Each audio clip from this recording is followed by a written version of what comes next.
selalu berusaha menyimpan sesuatu yang bisa membawa manfaat, baik untuk dirinya, untuk anak cucunya, maupun untuk keluarganya, untuk masa kini dan masa depannya. Kadang simpanan itu berbentuk uang, kadang berupa tanah, lain saat berbentuk pabrik, dan lain sebagainya.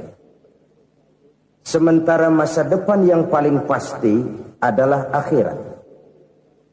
Jika untuk masa depan dunia kita rela memeras keringat, membanting tulang, pergi pagi dan pulang petang, menyimpan uang, menyimpan tanah, menyimpan pabrik, pernahkah kita merenung jika satu saat kiamat datang, kita dibangkitkan dari kubur masing-masing, berdiri di padang mahsyar untuk mempertanggungjawabkan seluruh kegiatan hidup kita di dunia ini, lalu kita akan menuju ke alam akhirat. Sudahkah kita mempunyai simpanan untuk akhirat kita? Pada pertemuan kali ini saya ingin menyampaikan sebuah hadis di mana Rasulullah sallallahu alaihi wasallam bersabda, "Arba'un min kanzil jannah."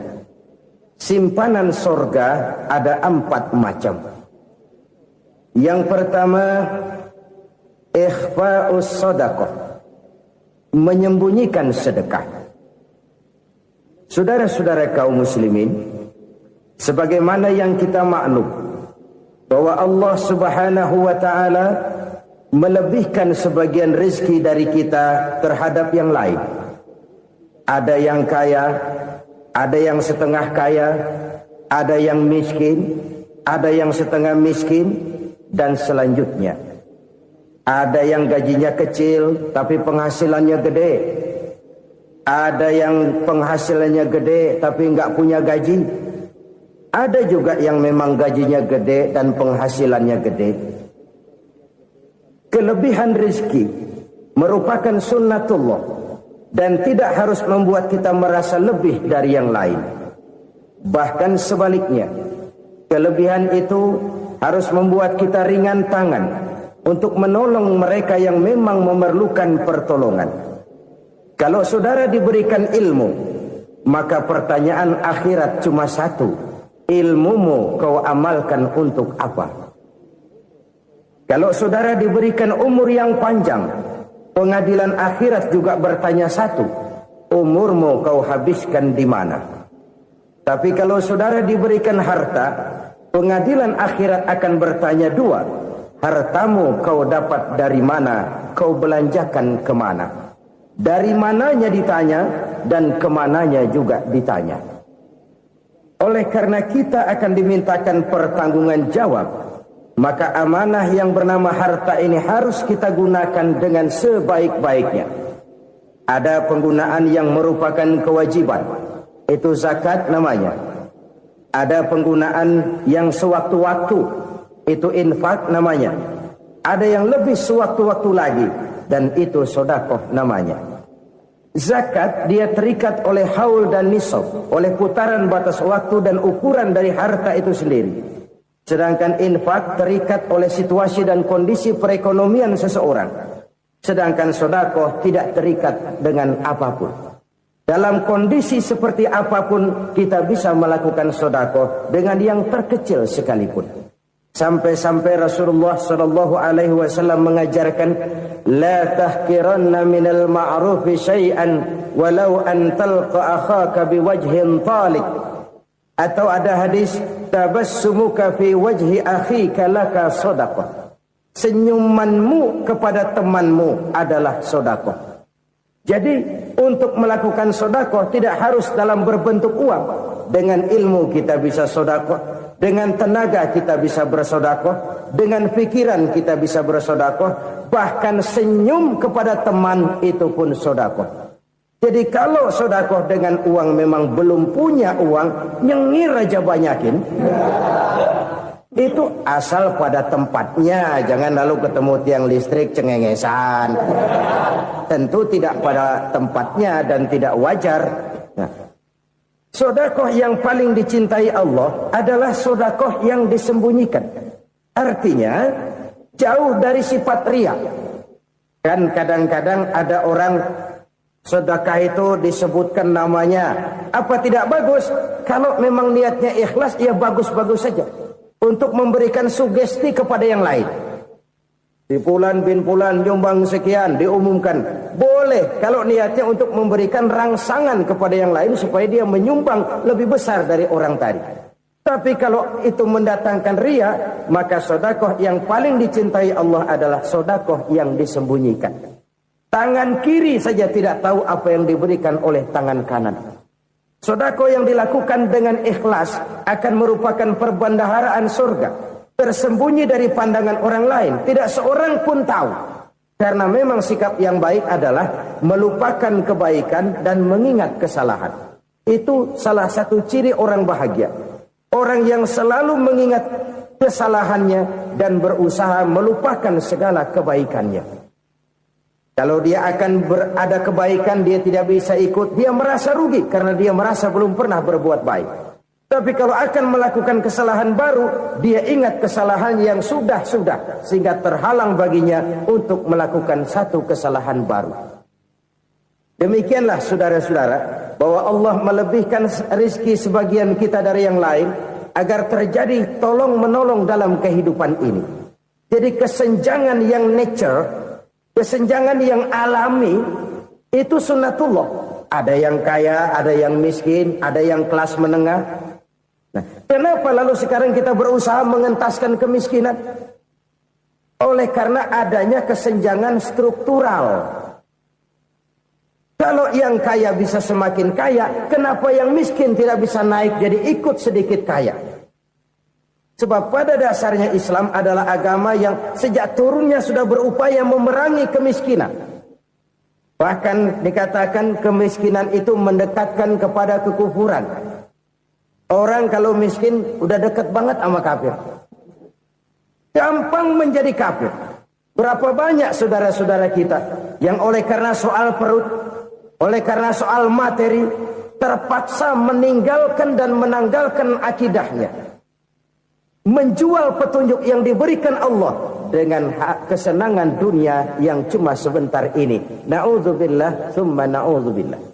Jadi makin kita sembunyikan satu sedekah, semakin banyak perbendaharaan kita di surga. Sedekah yang paling dicintai Allah adalah sedekah yang disembunyikan.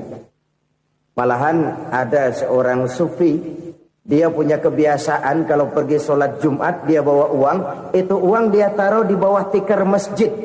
Dia niat sedekah kepada siapa saja yang nemuin itu duit. Maksudnya apa? Supaya yang nemuin nggak tahu siapa yang punya duit. Demikian dia saking ingin menyembunyikan sedekahnya. Karena sifat riya itu bisa memakan amal kita sendiri. Riya itu termasuk menyebut-nyebut kebaikan kita. Orang yang suka nepuk dada, sedikit-sedikit ngitungnya kalau nggak gua. Tuh kalau nggak gua tuh. Tuh yang belas itu kalau nggak gua. Iya kalau nggak lu kenapa emang? Orang yang suka menepuk jasad. Tuh biasanya memang begitu saudara-saudara. Kalau perang lagi berkecamuk, orang nggak sempat ngaku jadi pahlawan. Tapi begitu perang selesai, yang kagak kenal bedil ngaku pahlawan, mas. Itu sesuatu yang biasa. Oleh karenanya, orang-orang yang ikhlas dalam bersedekah, disembunyikannya sedekah itu, Allah cinta betul. Malahan ada hadis memberikan jaminan, inna sedaqatal mar'il muslimi tazidu fil umri wa tadfa'u mitatas su'i. Sesungguhnya sedekahnya seorang mukmin tazidu fil umri, bisa menambah umur panjang. Wa tadfa'u mitatas su'i, dan menyelamatkan manusia dari mati secara su'ul khatimah. Jadi siapa yang kepengen panjang umur, banyaklah sedekah. Yang bosan hidup, pelit terus. Sedekah menambah panjang umur dan menyelamatkan manusia dari mati secara su'ul khatimah. Pak, katanya umur itu nggak bisa ditambah, nggak bisa dikurangin. Kapan? Kalau ajal sudah datang. Wa idza jaa ajaluhum la yastakhiruna sa'atan wa la yastaqdimun. Kalau ajal datang tidak bisa dimajukan, tidak bisa dimundurkan. Itu kalau ajal sudah datang. Tidak bisa lagi umur ditambah dikurangi, sudah datang. Tapi kalau belum datang, itu kan haknya Allah. Mau ditambah, mau dikurangi, hak prerogatif Allah. Sebagai pencipta manusia, Allah maha kuasa dan maha mampu. Sedekah ini menambah panjang umur dan menyelamatkan manusia dari mati secara su'ul khatimah. Orang mati kan sama ya, kondisinya mati, nggak nafas. Tapi hakikat mati kan lain-lain. Ada yang mati itu husnul khatimah, baik akhirnya. Misalnya lagi ngaji mati, lagi sholat mati, lagi sedekah mati. Ini yang dinamakan dengan husnul khatimah, baik di akhirnya. Sebaliknya ada yang su'ul khatimah, jelek di akhirnya. Ini yang jadi catatan akhir. Lagi nyekek botol, mampus. Lagi banting kartu, modar. Su'ul khatimah, jelek pada akhirnya. Sedekah menyelamatkan manusia dari mati secara su'ul khatimah. Dan kita semua kepengen mendapat husnul khatimah, jauh dari su'ul khatimah. Oleh sebab itu yang bisa menyelamatkan kita dari penyakit itu antara lain adalah sedekah yang disembunyikan. Yang dikerjakan dengan ikhlas karena Allah. Tidak karena kepengen dipuji orang, tidak karena ingin dikatakan orang pemurah, sebab orang dermawan itu orang yang memberi tanpa harus diminta. Kalau masih harus diminta, ya belum dermawan namanya, masih harus diminta. Kalau nggak diminta ya tulus, lolos, polos. Saudara-saudara kaum muslimin rahimakumullah. Harta adalah amanat dan akan kita pertanggungjawabkan. Allah melebihkan rizki sebagian kita dari yang lain agar kita saling tolong menolong, bantu membantu. Nabi janjikan siapa yang meringankan beban saudaranya muslim di dunia, Allah akan meringankan bebannya di akhirat nanti. Sebuah jaminan dari baginda Nabi. Si orang yang kita bantu barangkali tidak bisa membalas, Allah yang akan membalas lewat jalan lain yang tidak pernah kita sangka-sangka. Ada orang tanya, Pak, ini ada orang nyumbang masjid sambil marah-marah, bagaimana? Saya bilang sumbangannya aja ambil, marahnya jangan. Marahnya jangan diambil, itu urusan dia. Saudara-saudara kaum muslimin rahimakumullah. Umat Islam ini kan umat yang punya potensi besar. Kadang kita merenung, kenapa kadang-kadang pembangunan masjid kok lambat sekali? Kalau hotel hari ini peletakan pertama, bulan depan peresmian. Supermarket hari ini peletakan batu pertama, minggu depan peresmian. Tapi kalau sudah yang namanya masjid, kadang-kadang peletakan batu pertama sekaligus jadi batu terakhir. 3 tahun, 4 tahun, campur nebar jalak di jalanan. Duit dijaring kayak ikan sepat. Apa tidak ada orang Islam yang kaya? Banyak. Apa tidak ada pengusaha muslim yang jadi konglomerat? Ada. Lalu yang belum banyak itu yang komit terhadap nilai-nilai agamanya. Akhirnya kita jatuh jadi umat yang lemah.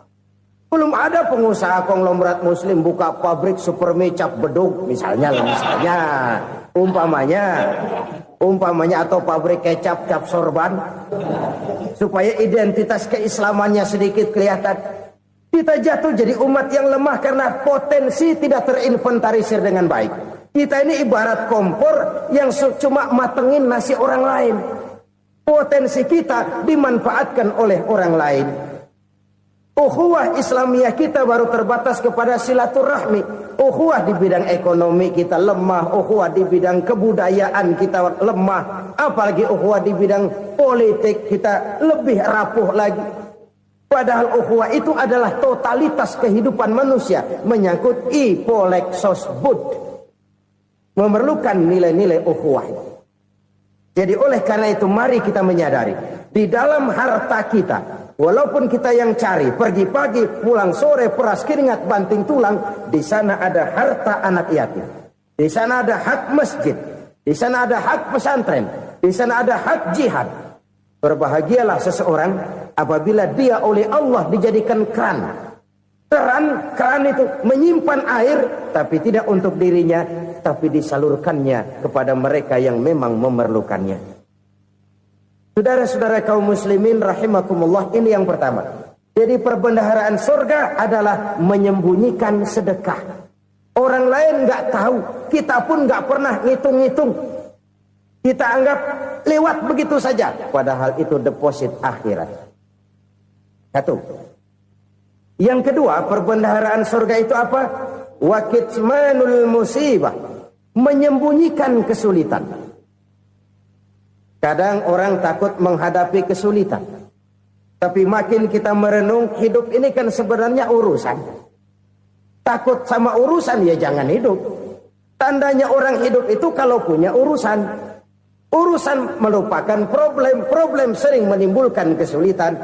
Kesulitan bukan untuk ditakuti, tapi untuk diatasi dan dicarikan jalan keluarnya. Siapa sih orangnya yang gak pernah sulit-sulit? Makin tinggi status sosialnya, makin gede urusannya. Makin tinggi kualitas imannya, makin berat tingkat kesulitannya. Cuma memang yang namanya enak itu seperti pelangi. Biang lala itu nggak pernah di atas kepala kita, di atas kepala orang melulu. Lo sih enak lo, kata kita. Dia juga bilang yang enak kan lo. Pelangi itu nggak pernah di atas kepala kita. Kata tukang beca, aduh enak ya naik Mercy. Kata tukang beca, apa yang di dalam mobil Mercy? Aduh enak bener tukang beca, di jok ngeringkuk ngorok pules bener. Saya kamar pakai AC sejuk, tempat tidur sutra, empuk, alga, spring bed, pulak kulik nggak bisa pules kalau belum minum Valium, belum tidur. Enak bener tukang beca, di jok ngorok nggak tahu wetan kulon. Si tukang beca bilang yang di Mercy enak, yang di Mercy bilang tukang beca enak. Inilah enak, nggak pernah di atas kepala kita, di atas kepala orang lain melulu enak itu. Nah, saudara-saudara, yang merupakan perbendaharaan surga itu orang yang bisa menyembunyikan kesulitan, baik pribadi ataupun rumah tangga. Nih terutama rumah tangga yang jadi soalnya. Kadang-kadang kita ini kalau senang, sebaliknya kalau senang kita diam, kalem aja, cuek. Banyak banget duit kita bawaan, diam aja udah. Malah ketemu orang takut. Tapi begitu susah, sekampung tahu. Padahal Nabi mengajarkan perbendaharaan surga itu menyembunyikan musibah, menyembunyikan kesulitan. Kalau enak, cerita sama orang-orang. Kalau nggak enak, rasain sendiri, tekan sendiri, atasin sendiri. Kita kan sebaliknya. Senang kita diam, asal lagi susah, paling tidak kita nyari teman buat cerita kesusahan. Siapa orangnya yang nggak pernah susah? Cuma soalnya bagaimana kita mengatasi kesusahan itu sendiri. Begitu juga misalnya kalau orang sudah berumah tangga, itu orang tuanya harus menjadi tempat dia cerita yang enak-enak saja. Yang nggak enak rasain berdua, selesaikan berdua, atasin berdua. Jangan dibalik. Asal senang diam, giliran susah saja. Maknya laporan. Terbalik. Bisa menjaga security informasi. Maka nama bayam keluar diam, malah seluitan. Enak amat lo makan daging ayam. Security informasi. Saudara-saudara kaum muslimin rahimakumullah. Ujian yang terberat itu yang pernah diberikan kepada para nabi, para rasul, para aulia, para ulama. Makin tinggi keimanan, makin berat bentuk kesulitan. Ayo saya kemukakan satu contoh saja. Ada seorang nabi yang kaya, nabi kaya, namanya Nabi Ayub. Iblis kalau orang begini kan keki, ibadahnya rajin, kaya. Nih yang kayak begini susah digodain. Kalau ibadahnya rajin, miskin, kali bisa disogok. Sini imannya mantap, ibadahnya rajin, kaya, nabi lagi. Oh, tapi namanya iblis, nggak kurang akal. Laporan, Tuhan, kenapa Les? Ya ini bahasa saya, bahasa Qurannya sih nggak gitu. Itu hambamu yang namanya Ayub, dia rajin ibadah cuma karena dikasih kaya aja. Coba kasih miskin dia, berhenti dia sembahyang. Ah, kamu bisa aja. Saya tahu Ayub itu hambaku yang ikhlas. Saya buktiin Tuhan, silahkan. Dibuktiin lah, iblis turun ke alam ini. Yang mula-mula dia lakukan, dia rusak sawah ladang Nabi Ayub. Dia binasakan binatang ternak Nabi Ayub. Sehingga dalam waktu singkat, jatuhlah Nabi Ayub dari orang paling kaya jadi orang paling miskin. Beliau masih ibadah di mihrab dalam masjid. Datang iblis. Saudara Ayub, ya, lagi ngapain? Ibadah. Nyembah Allah, nyembah Allah. Oh, percuma. Kenapa? Tuhan yang ente sembah nih, dia udah bikin miskin ente. Sawah ladang ente hancur lebur, binatang ternak binasa. Sekarang ente jadi orang paling miskin. Ngapain nyembah Tuhan kayak begitu? Tekor. Udah berhenti dah ibadah, berhenti ibadah. Ini iblis sama Tuhan laporannya lain, yang dikerjakan kepada Nabi Ayub juga lain. Benar begitu iblis kata Nabi Ayub? Iya, sawah ladang saya habis, buras. Binatang ternak saya binasa, binasa. Saya miskin, bangpak. Apa jawab Nabi Ayub? Bukan innalillahi, ini hebat. Alhamdulillahillazi a'tani wa akhza minni. Segala puji bagi Allah yang telah memberikan harta kepada saya dan sekarang mengambilnya lagi. Alhamdulillah. Allah yang ngasih, Allah yang ambil. Itu mah urusan Allah. Iblis cuman ibadah jalan terus, sujud lagi Nabi Ayub. Iblis seleher gondok banget. Dasar Nabi nggak mempan dia apa-apain. Miskin malah alhamdulillah. Allah yang ngasih, Allah yang ambil. Jadi kalau kita tidak komit, kita tidak terikat kepada kaya, miskin, senang, susah, apa yang bisa bikin kita susah? Jadikan kekayaan, kemiskinan, jadikan senang, susah sebagai anak buah yang bisa kita atur.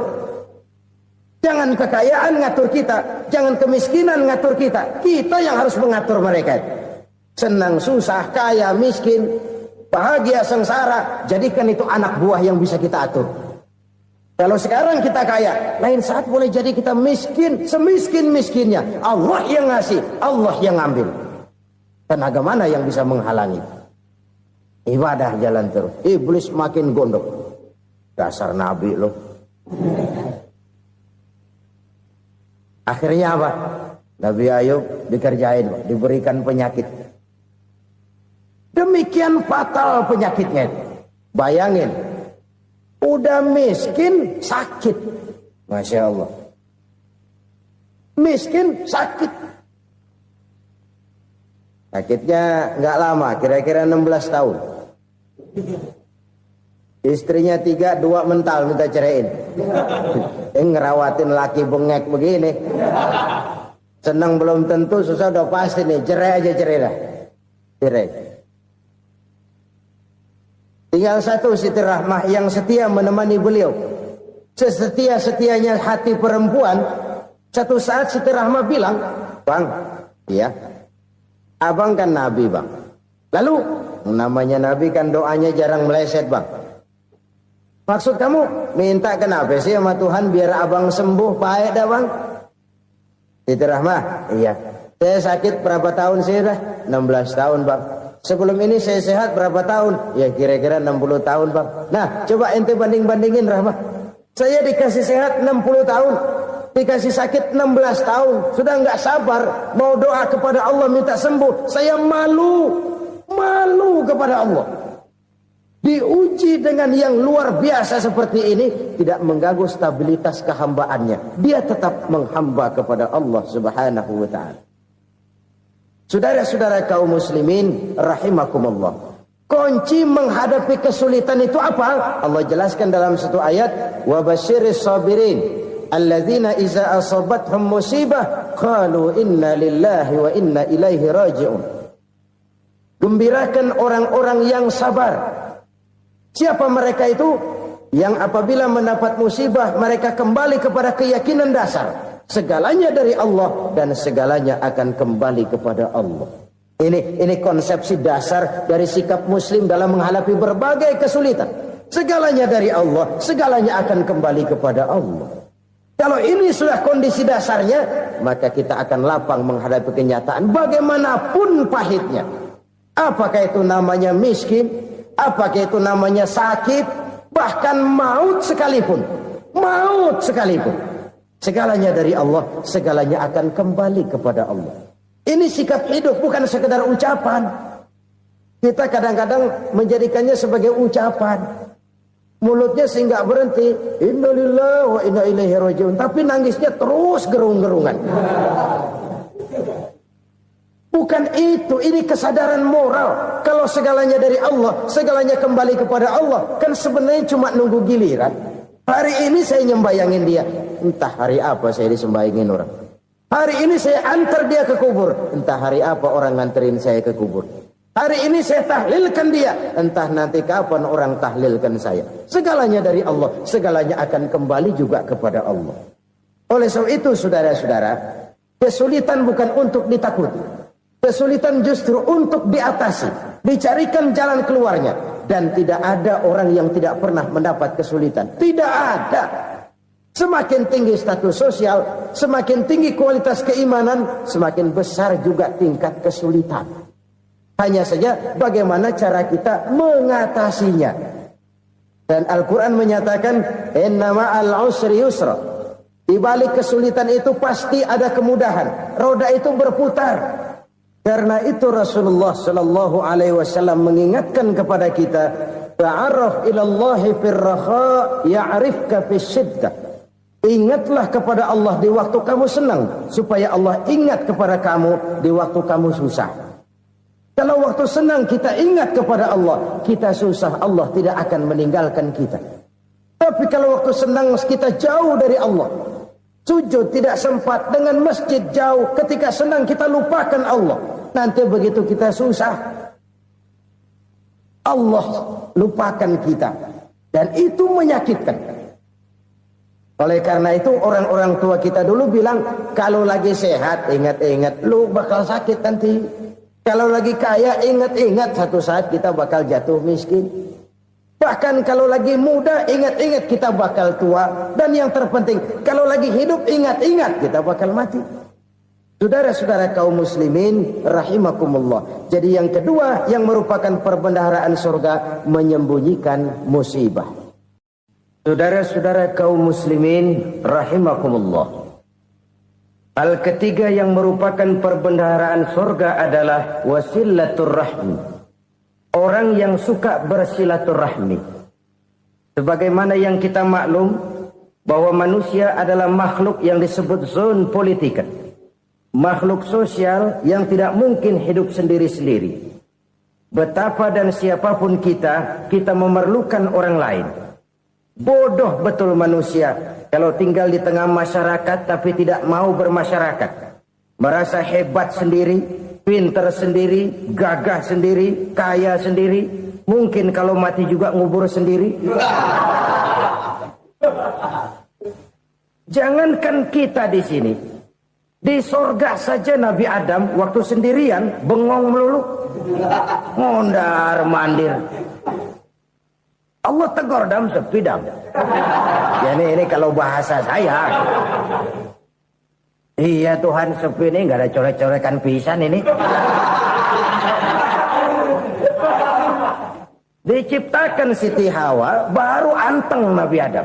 Itu di surga. Cobalah. Umpamanya saudara tinggal di Jakarta nih. Kayak bener. Apaan aja di Jakarta punya saudara dah. Jembatan Semanggi ambil. Monas buntel bawa pulang. Hotel-hotel ambil semua. Cuman tinggal di Jakarta sendirian, apa enaknya? Betapa dan siapapun kita perlu orang lain. Tidak ada seorang pun yang bisa memenuhi kebutuhan hidupnya secara sendiri-sendiri. Nah, Islam telah menyelamatkan manusia dari ras diskriminasi. Mengikat manusia dengan persaudaraan yang berlandaskan kepada akidah. Karena itu dianjurkan bersilaturahmi. Bahkan Nabi menyatakan, man arada ayyubsata lahu fi rizqihi wa yunsa'a fi atharihi falyasil rahimah. Siapa yang kepengen diluaskan rezekinya dan dipanjangkan usianya, banyaklah ia bersilaturahmi. Siapa yang kepengen dimudahkan rezekinya, hendaknya ia banyak bersilaturahmi. Kalau banyak teman, kesulitan kan paling tidak ada tempat cerita. Udah susah, sendirian kita pikirin diri, nggak ada tempat tukar pikiran. Cepet banget sama bengek. Dilawan sendiri. Nah, secara makro kita bisa berkata, tidak mungkin ada kemenangan kalau tidak ada kekuatan. Tidak ada kekuatan kalau tidak ada kesatuan dan persatuan. Tidak mungkin ada kesatuan dan persatuan tanpa semangat silaturahmi. Kalau umat Islam mau menang, dia harus kuat. Kalau umat Islam mau kuat, dia harus bersatu. Kalau umat Islam mau bersatu, dia harus membudayakan silaturahmi ini.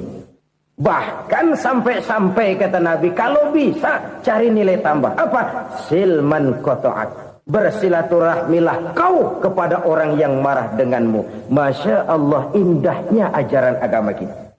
Orang yang marah pun kepada kita, kata Nabi, kalau bisa bersilaturahmilah kepadanya, kepada orang yang marah itu. Di situ nilai tambah. Cuman jujur nih hadis, ngucapinnya gampang, ngamalinnya yang berat banget. Orang marah sama kita, kita disuruh silaturahmi, ada apa malu? Lu marah, ada gua marahan lagi. Tunggu pikirin. Saudara-saudara kaum muslimin rahimakumullah. Tapi ini yang diajarkan, bahkan ini yang dicontohkan oleh baginda Rasul. Bagaimana begitu mudah? Misalnya satu saat Abu Jahal ini ngatur strategi bagaimana bikin Muhammad celaka. Dia gali lubang di depan tempat tidurnya. Dia tutupin daun korma. Terus dia panggil seseorang, ke sini. Kasih tahu Muhammad, pamannya sakit keras, minta ditengokin. Berangkat orang ini ke sana. Muhammad, labbaik. Pamanmu sakit keras, dia minta ditengokin. Baik, saya akan datang menjenguk beliau. Berangkatlah Nabi ke rumah Abu Jahal tanpa prasangka apapun. Abu Jahal udah pasang setil, selimut 3 rangkap setengah dia pakai. Persis kayak orang meriang. Tapi sembari ngintip dari balik selimut. Begitu Muhammad buka pintu, nah masuk perangkap nih. Muhammad jalan menuju tempat pembaringan. Makin lama makin dekat, makin lama makin dekat. Makin dekat ke lubang yang dipasang oleh Abu Jahal itu. Dalam hati Abu Jahal, terus dah jatuh, mampus dah lo ini. Mampus lo hari ini. Apa yang terjadi? Malaikat Jibril datang. Muhammad, pamanmu cuma pura-pura sakit. Di depan tempat tidurnya ada lubang perangkap supaya kamu jatuh ke situ. Sudah, kamu pulang. Balik kanan Nabi. Sudah hampir jatuh ke lubang, balik kanan, pulang. Bayangin kecewanya Abu Jahal. Muhammad dikit lagi. Enggak paman, saya pulang aja. Emosi bangun dari tempat tidur, enggak sadar kalau lagi pura-pura sakit. Lompat ngejar Nabi, dia lupa dengan lubang yang dia gali. Serak, nyemplung sendiri ke dalam lubang.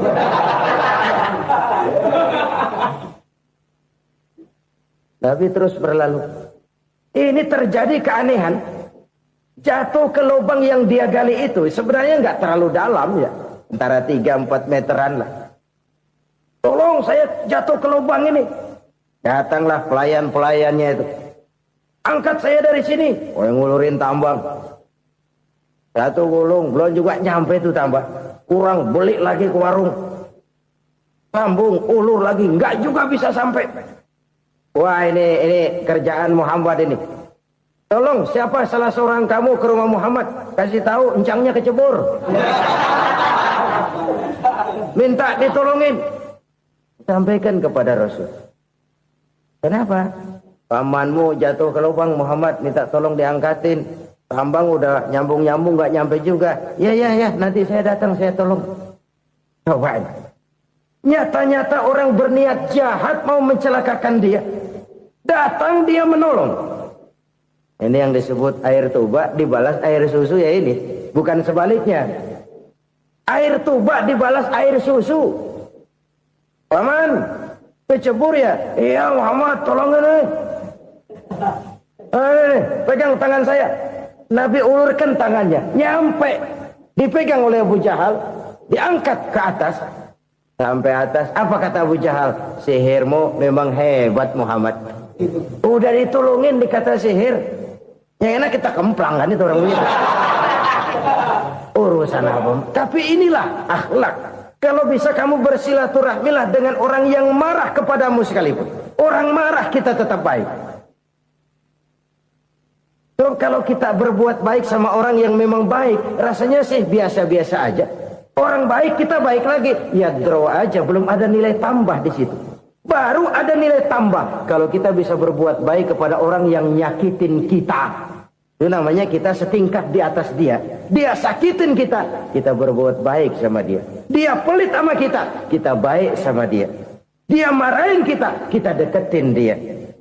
Di situ kita punya nilai tambah. Jadi siapa yang ingin diluaskan rezekinya kata Nabi dan dipanjangkan umurnya, hendaklah ia banyak-banyak bersilaturahmi. Sederhana sebenarnya silaturahmi. Tapi silaturahmi membangkitkan semangat kesatuan dan persatuan. Kesatuan dan persatuan melahirkan kekuatan. Dalam matematika, 1 ditambah 1 pasti 2. Tapi di tengah masyarakat, 1 orang takut ditambah 1 orang takut, hasilnya jadi 2 orang setengah berani. Kenapa setengah berani? Karena udah berdua. Tadi pan takut sendirian. Kalau dia kumpul turu-turu takutlah jadi berani. Kita yang lemah, kita yang tidak berdaya, kita yang miskin, kalau mau kompak bersatu, apa yang nggak bisa kita kerjain?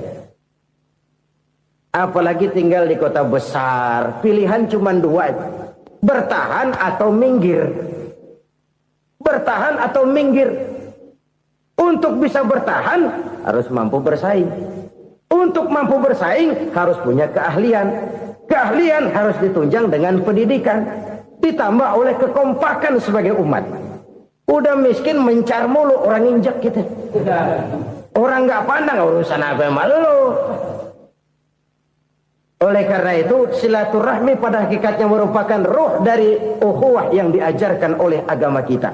Bagaimana Islam menyelamatkan masyarakat manusia dari ras diskriminasi, mengikat manusia, dan tidak ada persaudaraan yang lebih indah selain persaudaraan yang diikat dengan nilai-nilai akidah.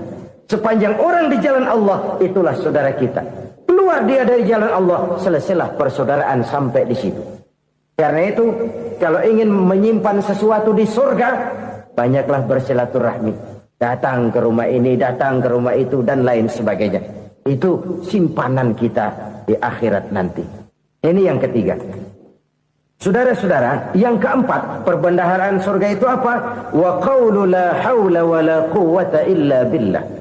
Ucapan la haula wa la quwwata illa billah. Ibadah kan ada yang berat, modalnya besar. Bangun masjid berat, modalnya besar. Bangun rumah sakit berat, modalnya besar. Ada ibadah yang berat tapi modalnya ringan. Misalnya puasa. Puasa itu berat, mengendalikan nafsu. Kalau sekedar nggak makan nggak minum sih enteng, mengendalikan nafsu itu jihad terbesar. Tapi kan modalnya ringan, cuma niat saja. Ini ibadah berat, modalnya ringan. Ada ibadah yang ringan, modalnya juga enteng. Seperti termasuk ucapan la haula wa la quwwata illa billah. Tanpa sadar, la haula wa la quwwata illa billah, nyelengin tuh di surga. Nyelengin, kita nggak terasa, nyelengin simpenan akhirat.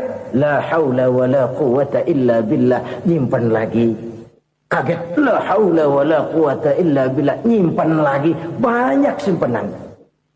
Walaupun sebenarnya yang dimaksud di sini adalah kesadaran batin bahwa tidak ada daya dan kekuatan kecuali Allah. Itu intinya. Kita memulai pekerjaan disunahkan baca bismillah, kan begitu. Apa itu? Kesadaran moral. Bahwa ini saya bisa kerjakan. Saya kerjakan ini dengan menyebut nama Allah. Kenapa? Kalau Allah tidak memberikan daya dan kekuatan, mana mampu saya kerjakan ini. Maka saya kerjakan ini dengan menyebut nama Allah. Bismillah. Kesadaran moral. Manusia hanya wajib berusaha, tapi nggak pernah wajib berhasil. Banyak hal-hal yang kalau kita renungkan secara rasio nggak mungkin. Tapi jadi kenyataan. La haula wa la quwata illa billah. Tidak ada daya dan kekuatan kecuali bagi Allah semata-mata. Kesadaran moral akan kelemahan dan keterbatasan makhluk bernama manusia. Kadang kita kagum dengan otak, tapi kita sering lupa sama yang bikin otak. Padahal bagaimanapun hebatnya otak, yang bikin otak pasti lebih hebat dari otak. Nggak percaya, silahkan otak-otakan. Inilah kecenderungan. Kita kagum dengan pesawat-pesawat mutakhir, bukan main, besi gede banget terbang itu. Alangkah hebatnya. Lalu apa yang bikin otak tidak lebih hebat dari itu semua? Kita puji laut. Apa yang bikin laut tidak lebih hebat dari laut itu? La haula wa la quwata illa billah. Tidak ada daya dan kekuatan kecuali Allah. Apa yang bisa kita lakukan? Kalau tidak karena daya dan kemampuan yang diberikan oleh Allah kepada kita. Lahirlah sikap tawadu, rendah hati. Tidak melonjak menjadi angkuh dan sombong. Sadar akan kelemahan dan keterbatasan diri. Sebagai makhluk yang diciptakan oleh Allah subhanahu wa ta'ala. Jadi satu sisi ini ucapan yang berpahala. La haula. Jadi wiridan. Pada sisi lain ini kesadaran moral. Sikap mental, kesadaran batin, bahwa yang punya daya dan kekuatan itu cuma Allah. Kita nggak pantas untuk sombong, sebab sombong itu pakaiannya Allah. Kita nggak sedang pakai pakaian Allah, kegedean. Dan makin kita renungi, makin terbentur. Apa sih yang bisa kita sombongin? Kita mau sombong apa? Kayak pintar, itu kan semua relatif. Di atas langit masih ada langit lagi. Jadi oleh karenanya, marilah kita menyadari. Manusia hanya wajib berusaha, tapi tidak pernah wajib berhasil. Yang berusaha saja tidak wajib berhasil, apalagi yang tidak berusaha. Islam bukan agama orang pemalas yang selesai sholat lalu endelohom, nggelenggem ayem-ayem.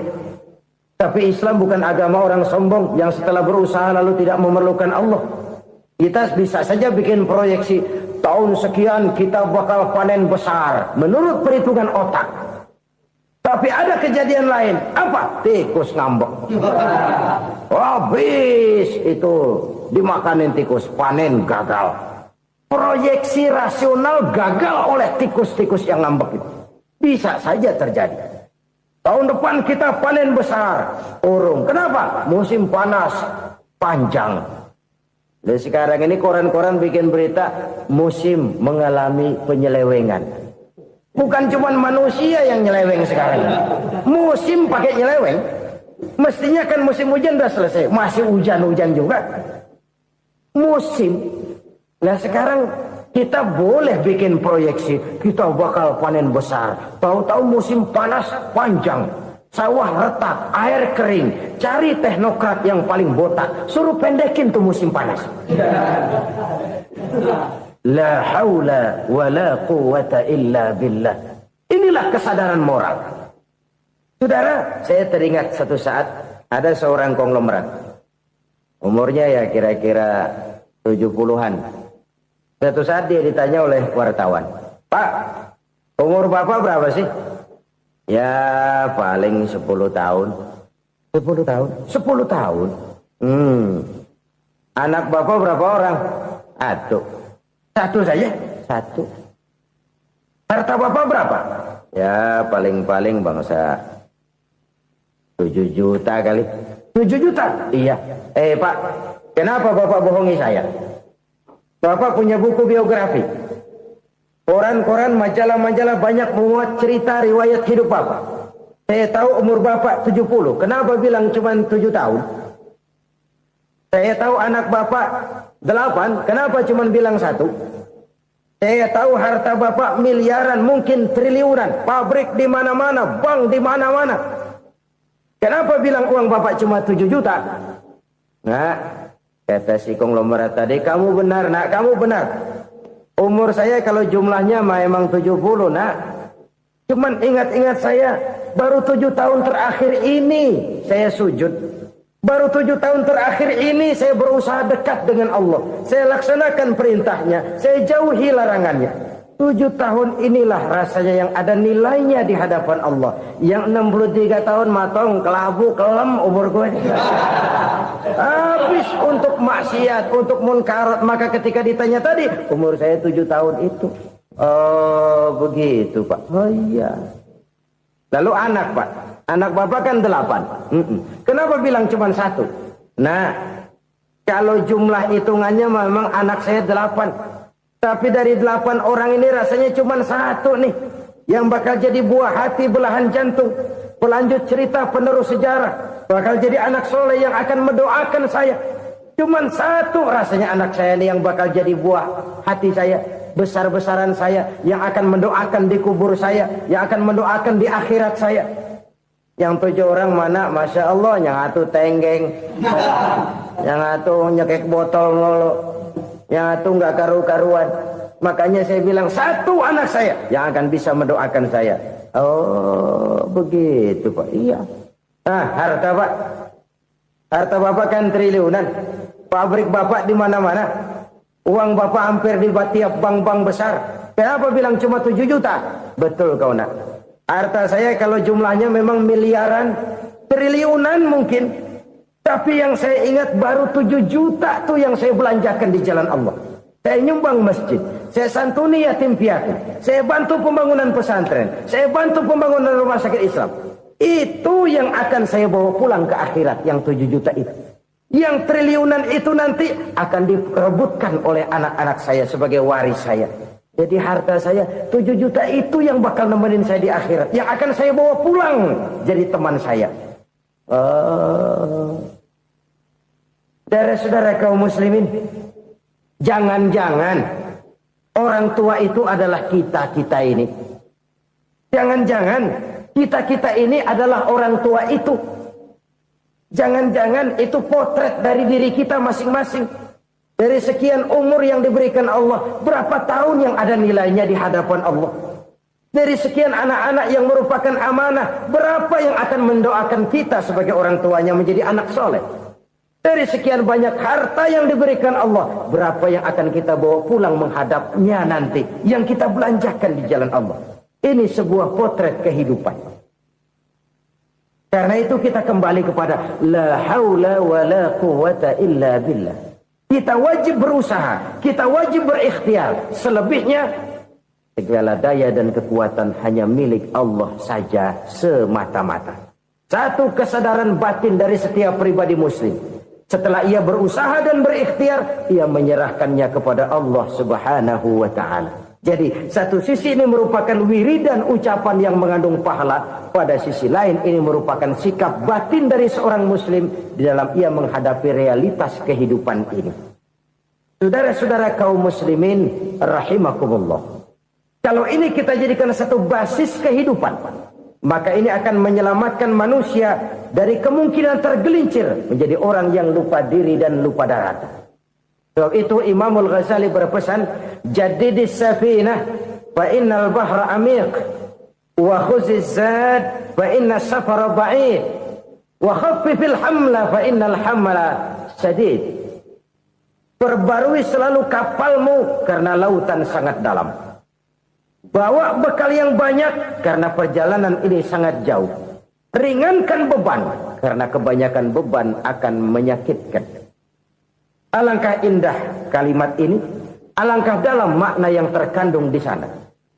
Perbarui selalu kapalmu karena lautan sangat dalam. Apa artinya ini? Jaga mentalmu baik-baik. Pelihara imanmu baik-baik karena hidup penuh cobaan seperti lautan. Kita kalau berlayar di lautan kan kadang-kadang tenang, angin bertiup sepoi-sepoi basah. Jika malam datang bintang gemintang bertabur menghias cakrawala. Rembulan memantulkan sinarnya dengan indah. Dalam keadaan begitu berlayar enak. Tapi lain saat ombak menggunung, halilintar menyambar, angin topan bertiup. Berapa banyak sudah saudara-saudara kita yang tenggelam di lautan dunia tanpa sadar bahwa dia belum sampai kepada pantai yang akan dituju. Berapa banyak sudah saudara-saudara kita yang tenggelam di lautan dunia ini tanpa sempat bangkit lagi. Dia menyangka sudah sampai kepada tujuannya. Hati-hati kapal jangan sampai bocor karena lautan sangat dalam. Iman ini jaga baik-baik karena hidup penuh dengan ujian. Wa khuzizat fa inna safar ba'id. Bawa bekal yang banyak karena perjalanan sangat jauh. Saudara mau ke Bandung, bawa duit. Saudara mau ke Surabaya, banyakan lagi duitnya. Saudara mau ke Mekah, gepokan, iketan tuh duit nggak lembaran lagi. Makin jauh perjalanan, makin banyak bekal yang harus kita bawa. Kalau saudara dari Jakarta mau ke Surabaya, kagak bawa duit berangkat juga, itu sih bukan berani namanya, nekat. Sampai Surabaya belum tentu, sengsara di jalan udah pasti. Kenapa? Nggak bawa bekal berangkat. Sama juga kita nih, misalnya belum sempat sembahyang, mati. Waduh, berani banget orang. Belum punya bekal, mati. Sengsara di jalan. Atau bekal tidak cukup. Dari Jakarta saudara mau ke Surabaya, bawa duit 500 perak. Paling jauh Cikampek nyampenya itu. Paling jauh itu. Antara jauhnya perjalanan dengan bekal yang saudara bawa tidak seimbang. Hidup ini perjalanan panjang. A walking tour. Dimulai dari alam arwah. Sebelum jasad diciptakan, roh diciptakan lebih dulu. Dari situ pindah ke alam rahim. Dari alam rahim pindah ke alam dunia. Dari alam dunia pindah ke alam barzah. Baru menuju akhirat. Satu perjalanan panjang. Kalau bekal tidak bawa, sengsara di jalan. Bawa bekal yang banyak karena perjalanan ini sangat jauh. Wa khaffifil hamla, ringankan beban karena beban itu cuma akan menyulitkan. Kalau bekal itu sih keperluan, tapi beban nggak kita perluin, cuma ngeberat-ngeberatin. Apa ini beban? Dosa, kecurangan, kebatilan, kezoliman, ketidakadilan, kesewenang-wenangan. Itu akan jadi beban kita di akhirat. Alangkah celakanya, perjalanan panjang, bekal tidak bawa, beban kelewat banyak, alamat sengsara di jalan. Pahala tidak ada, dosa berlipat ganda. Na'udzubillah, summa na'udzubillah. Kalau kita rangkum nasihat Al-Ghazali dengan kisah si konglomerat tadi, kita akan mengambil kesimpulan. Pertama, bekal terbaik dalam menghadapi gejolak kehidupan ini tidak lain adalah iman. Yang kedua, pahala dan dosa. Dua hal kontroversial. Pahala adalah bekal, dosa adalah beban. Tapi kita sekarang kan tidak begitu terangsang kepada yang abstrak. Orang berlomba mencari yang konkret-konkret saja. Yang real. Kalau memang dosa, benjol dong. Kira-kira begitu. Kira-kira begitu. Persis orang Yahudi dulu. Orang Yahudi itu kan pernah minta kepada Nabi Musa. Ya Musa, lan nu'mina laka hatta narallaha jahrah. Musa, kami nggak bakal mau beriman kepada Allah kalau belum kami lihat Allah ada nongkrong di depan kami. Kalau memang Tuhan ada, taruh dong di depan kami. Mau yang konkret-konkret saja. Kalau memang dosa, benjol dong. Kalau memang pahala, berasa dong. Orang terangsang kepada yang real, yang konkret-konkret saja. Karena itu, untuk mengejar dosa, orang mau bayar. Tapi untuk mengejar pahala, walaupun tidak bayar, orang segan. Ini yang dikatakan oleh Nabi, kamu mengharapkan ke surga, tapi kamu berat melaksanakan sesuatu yang bisa membawa kamu ke surga. Kamu ingin jauh dari neraka, tapi tiap saat kamu lakukan perbuatan-perbuatan yang justru menjerumuskan kamu ke neraka. Idda'aitum an-najata minan nar wa ramaitum fiha anfusakum. Kamu ingin selamat dari neraka, tapi kamu lemparkan diri kamu ke neraka. Kamu ingin masuk surga, tapi berat sekali kamu melakukan perbuatan-perbuatan yang bisa menyampaikan kamu di surga. Saudara-saudara kaum muslimin rahimakumullah. Jadi hal keempat yang merupakan perbendaharaan surga adalah la haula wa la quwata illa billah. Satu sisi ini merupakan ucapan yang memperberat timbangan akhirat. Pada sisi lain ini merupakan sikap hidup seorang muslim. Kesadaran batin yang sangat dalam bahwa tidak ada daya dan kekuatan kecuali Allah. Dan itu kita simbolkan pada saat memulai pekerjaan dengan Bismillah. Dengan menyebut nama Allah. Satu kesadaran moral. Saya hanya bisa melakukan ini karena diberikan daya dan kekuatan oleh Allah. Lahirlah sikap tawadu, rendah hati, tidak melonjak menjadi angkuh dan sombong. Saudara-saudara, sampai sini dulu jumpa kita kali ini. Semoga 4 perbendaharaan surga ini dapat kita lakukan, yang kelak akan merupakan bekal kita di kemudian hari nanti. Amin ya rabbal alamin. Bapak-bapak, ibu-ibu, saudara-saudara kaum muslimin rahimakumullah.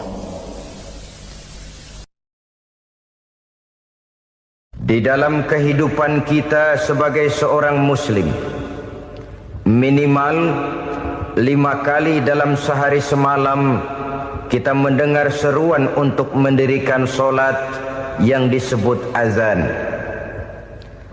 Ada kalimat menarik di dalam kalimat azan itu, yakni seruan hayya 'alal falah, marilah menuju kepada keberuntungan, marilah meraih kemenangan. Seruan ini adalah kecenderungan dari setiap manusia, apapun warna kulitnya.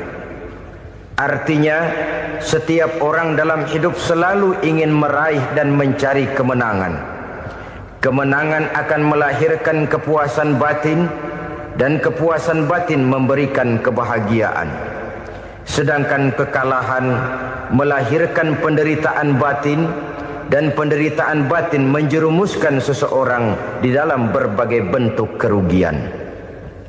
Jikalau inilah seruan azan, maka masalahnya ialah apa yang menyebabkan kita meraih kemenangan. Al-Quranul Karim memberikan tuntunan dan ajaran kepada kita bahwa orang-orang yang memperoleh kemenangan itu tidak lain adalah orang-orang yang bertakwa. Hanyalah mereka yang bertakwa kepada Allah Subhanahu wa ta'ala pada akhirnya akan tampil sebagai pemenang. Lalu siapa orang yang bertakwa itu? Dijelaskan dalam awal-awal Al-Baqarah, orang yang bertakwa yang akan meraih kemenangan. Pertama, allazina yu'minuna bil ghaib, yaitu orang-orang yang beriman kepada yang gaib. Percaya bahwa ada alam yang gaib, alam yang abstrak, alam yang tidak bisa dijangkau oleh salah satu daripada panca indera kita. Mereka percaya dan beriman kepada adanya malaikat, beriman kepada adanya iblis dan jin, beriman kepada adanya alam kubur, beriman kepada adanya alam mahsyar, beriman kepada adanya alam akhirat, beriman kepada adanya surga dan neraka. Beriman bukan cuma sekedar beriman dalam ucapan bibir saja, tetapi beriman yang nilai iman itu mampu mewarnai gerak dan gaya hidupnya. Iman yang meresap sampai ke tulang sumsum, kemudian memberikan dampak positif di dalam kehidupan manusia. Alam, kita tahu, adalah sesuatu yang selain Allah, dan Allah bukanlah alam. Apapun namanya selain daripada Allah, itu adalah alam. Alam pada hakikatnya terbagi menjadi 2. Ada alam syahadah, alam nyata, alam konkret, alam yang bisa dijangkau oleh salah satu indera kita. Kemudian ada alam ghaib, alam yang tidak bisa dijangkau oleh panca indera kita, alam metafisika, alam abstrak, alam yang wajib kita imani keberadaannya. Kita percaya bahwa malaikat itu ada, Kita percaya kepada jin, bahwa jin itu ada. Kita percaya kepada adanya iblis dan setan. Bukan percaya kepada iblis dan setannya, percaya bahwa iblis dan setan itu ada. Itu termasuk salah satu daripada sifat orang yang bertakwa kepada Allah. Saudara-saudara kaum muslimin rahimakumullah, kecenderungan pembangunan yang lebih bersifat materialistis biasanya menggeser aspek kehidupan rohani. Orang berpikir empiri, dan dalam pola pikir yang demikian maka alam gaib tidak lagi mendapat perhatian. Aspek kehidupan yang bersifat rohaniah malah mulai ditinggalkan. Akibatnya terjadilah kepincangan di dalam kehidupan kita. Pernah ada satu pengalaman pribadi dalam perjalanan kembali ke tanah air. Dalam pesawat di sebelah kanan saya duduklah seorang Jerman, namanya Heiner Simonsen. Iseng saya ajak kenalan, saya ajak ngobrol, saya tanya dia. Saya bilang, Mas Heiner ini, kalau pesawat yang kita tumpangi ini jatuh ke bawah, kira-kira apa yang bakal terjadi, Mas? Dia bilang, kita semua akan mati. Begitu? Iya. Oke. Apa itu mati? Tanya saya. Dia bilang, untuk tahu apa itu mati, kita harus tahu lebih dahulu apa itu hidup. Saya pikir nih bule bisa ngomong juga. Baiklah kata saya. Apa hidup menurut Anda itu?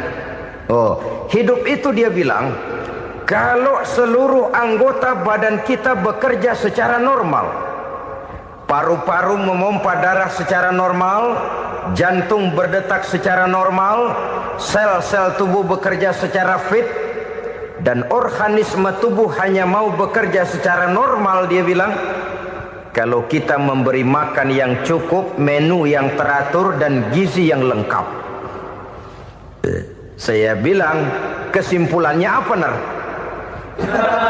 Dia jawab, hidup adalah dari tangan ke mulut. Life is from the hand to the mouth, kata dia. Hidup adalah dari tangan ke mulut. Jadi masalah hidup tidak lebih daripada masalah isi perut. Orang pergi pagi, pulang sore, peras keringat, banting tulang, perut yang dibelain. Saya bilang, you are wrong. Sampean salah, Ner. Kamu orang Islam bukan? Bukan. Pantas. Kenapa saya salah? Dia bilang. Ya jelas salah. Salahnya di mana? Kamu ini manusia. Kalau hidup cuma dari tangan ke mulut, saya bilang, kambing di kampung saya juga begitu pikirannya, Ner. Itu kambing di kampung saya, asal perutnya kenyang, sudah hidup dia. Perkara besok bagaimana, lusa prospeknya macam mana, bulan depan ada apa, kambing nggak pernah mikir. Di kampung saya kambing juga pikirannya begitu. Kamu Kristen ya? Tadinya. Loh kok tadinya, lalu apa sekarang kamu ini? Dia bilang, sekarang saya netral. Saya tidak beragama, tapi saya percaya kepada Tuhan sebagai pencipta alam. Saya ingat benar dia bilang, I haven't any religious, but I believe to God as the creator of the world. Kenapa bisa netral begitu, Ner? Habis saya bingung katanya. Islam bilang Islam baik, Kristen bilang Kristen baik, Hindu Buddha bilang Hindu Buddha baik, semua agama baik. Saya netral sekalian, nggak beragama. Yang penting saya percaya kepada Tuhan. Saya bilang, Ner, kamu ini kayak orang mau beli celana, lalu bingung. Yang satu bilang Levi's bagus, yang satu bilang Blue Jean hebat, yang satu bilang Wool England hebat. Celana ini hebat, celana itu bagus, celana ini hebat. Semua celana bagus, kamu bingung. Akhirnya netral, tidak pakai celana. Itu juga salah. Saya pikir-pikir, kemudian saya melihat bahwa dua pola berpikir Heiner ini nampaknya sudah mulai menggejala di lingkungan masyarakat bangsa kita. Disadari atau tidak, secara jujur kita harus berkata, dua pola pemikiran Heiner ini mulai berkembang di tengah masyarakat bangsa kita. Pertama, pola pikir materialisme. Hidup adalah dari tangan ke mulut. Masalah hidup tidak lebih masalah isi perut. Itu yang perlu dibela, dan disitulah arti kehidupan. Pergi pagi, pulang sore, peras keringat, banting tulang untuk mempertahankan perut. Kalau sudah kemari cara orang berpikir, maka buat apa percaya kepada yang gaib? Untuk apa sholat? Untuk apa puasa? Untuk apa zakat? Untuk apa menghadiri majelis taklim? Tanpa kepercayaan kepada yang gaib, hidup berjalan menurut alur empiris dan materialis. Kalau sudah ke sana cara orang berpikir, biasanya orang lalu cenderung menghalalkan segala cara. Hanyalah orang yang percaya bahwa akhirat ada. Hanyalah orang yang percaya bahwa alam kubur itu ada. Hanyalah orang yang percaya bahwa malaikat itu ada, hidupnya akan lebih terarah dan terkendali.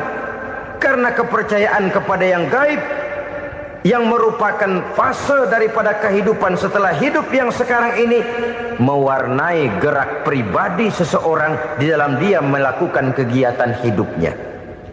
Pola berpikir materialisme, disadari atau tidak, mulai menggejala di lingkungan masyarakat bangsa kita. Hidup tidak lebih dari urusan tangan ke mulut, mulut ke tangan, tangan ke mulut. Asal perut sudah kenyang, hiduplah sudah. Perkara bagaimana prospek hari yang akan datang, bagaimana akhirat tidak jadi persoalan. Ini yang oleh Nabi diperingatkan, ad-dunya sijnul mu'min wa jannatul kafir. Dunia adalah penjara bagi orang beriman dan surga bagi orang kafir.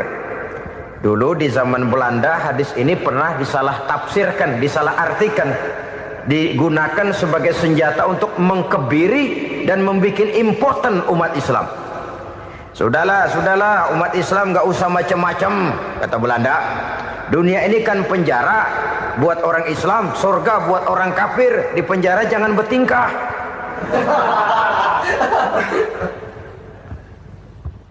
Pengertiannya tidak begitu. Dunia adalah penjara bagi orang mukmin. Artinya dalam kehidupan dunia seorang mukmin tidak bebas memperturutkan hawa nafsunya. Di penjara hawa nafsunya itu. Sebaliknya, surga bagi orang-orang kafir. Buat orang kafir, surgalah dunia ini. Mereka bebas memperturutkan hawa nafsunya. Dilarang tidak terlarang, dicegah pun tidak tercegah. Mereka hidup menurut alur bisikan nafsu mereka sendiri. Kemudian bila ajal datang, maut merenggut nyawa, selesailah surganya sampai di situ. Maka bagi orang-orang yang tidak percaya kepada adanya akhirat, kepada adanya alam gaib, surganya sebatas umurnya. Sekali lagi, surganya sebatas umurnya. Bila umur selesai, ajal pun datang merenggut nyawa, selesailah sudah surganya sampai di situ. Alangkah pendeknya perjalanan orang-orang yang tidak percaya kepada alam gaib ini. Bagi kita mukmin, jikalau kita mampu memenjarakan hawa nafsu, kita bisa bahagia di dunia ini. Dan Islam memang tidak menyuruh kita sengsara di dunia. Raih dunia, kejar dunia, gapai dunia sebagai alat untuk mencapai kebahagiaan di akhirat nanti. Hidup adalah satu perjalanan panjang yang terbentang sejak kita terlahir dari alam rahim sampai kepada alam akhirat nanti. Andai kata kita gagal meraih kebahagiaan di dunia, toh kita masih punya akhirat.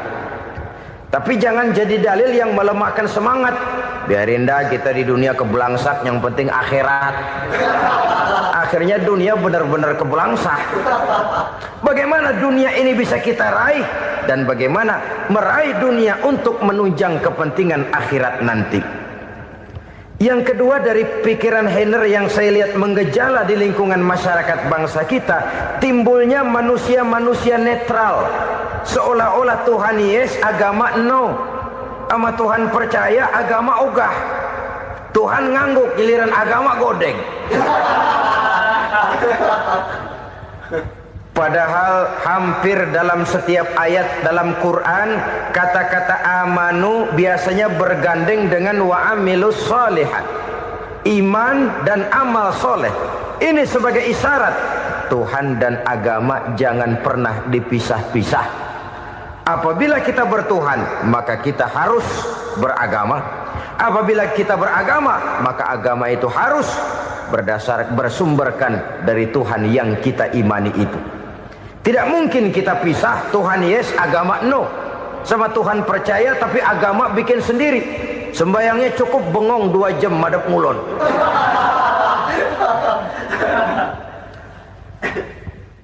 Saudara-saudara kaum muslimin rahimakumullah. Jadi dengan demikian, agama yang kita akui merupakan unsur mutlak di dalam pembangunan sekarang ini, merupakan bagian dari kehidupan yang menuntun kita bahwa di balik alam nyata ini, di balik alam syahadah ini ada alam gaib. Dan mudabbir, murabbi, yang mengatur, yang menguasai, yang memelihara baik dia alam nyata, baik dia alam gaib, tidak lain adalah Allah Subhanahu wa ta'ala. Di sana ada satu super power, satu maha kekuatan yang kita perlu bersandar kepadanya. Sebagai makhluk nyata yang hidup di alam nyata, berbuatlah secara nyata sebagaimana harusnya kita berbuat. Karena Islam jelas bukan agamanya orang pemalas.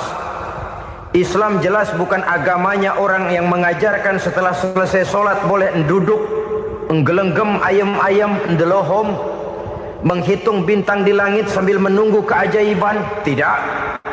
Islam adalah agama yang mengajarkan apabila sholat sudah selesai kamu kerjakan, bertebaranlah di permukaan bumi, cari karunia Tuhanmu. Jangan hidup berpangku tangan menunggu keajaiban. Karena hidup bukan undian.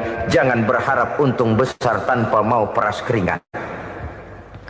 Tapi di sebalik itu toh kita juga harus yakin bahwa di sisi usaha nyata yang kita lakukan ada satu super power, satu maha kekuatan gaib yang menentukan berhasil dan tidaknya usaha kita.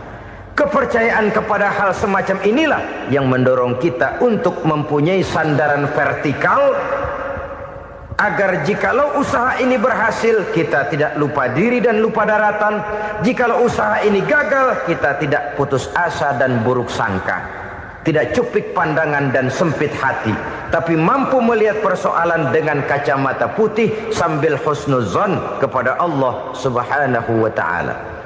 Kita percaya malaikat itu ada. Ada yang namanya raqib dan atid, mengawasi gerak hidup kita sampai kepada gerak hati kita. Ini memberikan sugesti agar kita berhati-hati. Tidak sejengkal tanah pun kita bisa berlindung dari pengawasan raqib dan atid. Ada munkar nakir yang akan menyoal kita di alam kubur. Ada malaikat Malik, penjaga neraka. Ada malaikat Ridwan yang menjaga surga. Kita percaya kepada adanya jin. Kita percaya kepada adanya setan, iblis. Percaya kepada adanya, bukan mempercayai si setan, si iblis lalu menjadikannya sebagai teman. Tidak. Percaya bahwa mereka itu ada dan merupakan makhluk Allah yang gaib yang diciptakan Allah Azza wa Jalla. Kepercayaan kepada alam gaib memberikan motivasi terhadap gerak lahir manusia, sehingga dengan motivasi kepercayaan kepada yang gaib, gerak lahir jadi lebih terarah, jadi lebih terpelihara. Pernah seseorang bertanya, "Pak, apakah adanya akhirat bisa dibuktikan secara ilmiah?" Saya bilang tidak bisa, tidak bisa. Kenapa? Karena yang berangkat nggak pernah pulang kembali lagi. Kalau dia pulang kemari bisa kita tanya bagaimana enak di sono. Cuma secara moral saya katakan, lebih beruntung orang yang percaya kepada akhirat daripada yang tidak. Sekarang saudara percaya akhirat ada, lalu saudara baik-baik di dunia, sholat, puasa, zakat, menolong orang lain, menebarkan kebajikan. Saudara mati, andai kata akhirat tidak ada, toh dalam hidup saudara sudah berbuat baik. Paling tidak nama saudara akan dikenang sebagai orang baik. Sebaliknya, saudara percaya, kata saya, bahwa akhirat tidak ada, lalu hidup semau-maunya, tenggelam dalam maksiat dan munkarat, menentang Allah, tidak mau ruku dan sujud, lalu saudara mati, kemudian akhirat ada, ayo mau apa? Bekal tidak punya. Jadi secara moral lebih beruntung orang yang percaya kepada adanya akhirat daripada yang tidak percaya. Dan itu alam gaib yang tidak bisa dibuktikan secara eksat. Jangankan untuk membuktikan seperti itu, dalam kehidupan sehari-hari saja yang kita rasakan tidak selalu berbentuk toh. Angin, bagaimana sih bentuknya angin? Kita tidak tahu. Merah, buktinya kalau dikerok merah. Yang merah itu kulit, yang kulit kita bukan anginnya. Sakit, rasa sakit itu ada, tapi bagaimana bentuk sakit kita nggak pernah tahu. Kalau kita makan cabai pedas, bagaimana bentuk pedas itu tidak ada, tapi rasa ada. Bentuk pedas hijau, cabenya bukan pedasnya. Tidak semua yang kita rasakan bisa kita gambarkan dalam bentuk yang konkret. Oleh karena itu, sekali lagi bahwa kepercayaan kepada alam yang gaib mampu memberikan satu sugesti yang menata kehidupan seseorang lebih lurus, lebih terarah, dan lebih terkendali. Maka wajar kalau kepercayaan kepada yang gaib mengantarkan seseorang untuk meraih kemenangan. Kenapa? Dia percaya kepada yang gaib, bahwa akhirat ada, bahwa alam kubur ada, bahwa pertanggungan jawab itu ada. Maka dia lalu tidak hidup saenae udele dewe, itu loh. Tidak hidup menurut seleranya sendiri, terarah, teratur. Ini cirinya yang pertama. Orang bertakwa yang akan meraih kemenangan, mereka beriman, mereka percaya kepada yang gaib. Bahkan hal-hal konkret saja selalu berangkat dari yang gaib. Saudara-saudara, para remaja, para pemuda sekarang ini tidak pernah tahu toh siapa yang akan jadi teman hidup saudara. Kita bisa saja ngerancang, mentargetkan, tapi toh akhirnya yang namanya jodoh bukan kekuasaan kita. Rezeki di luar kemampuan kita. Begitu juga ajal. Maut, jodoh, ajal adalah contoh-contoh konkret bahwa pada akhirnya yang gaiblah yang menentukan. Bertahun-tahun ngelancong, emang jodoh seret, nggak jadi.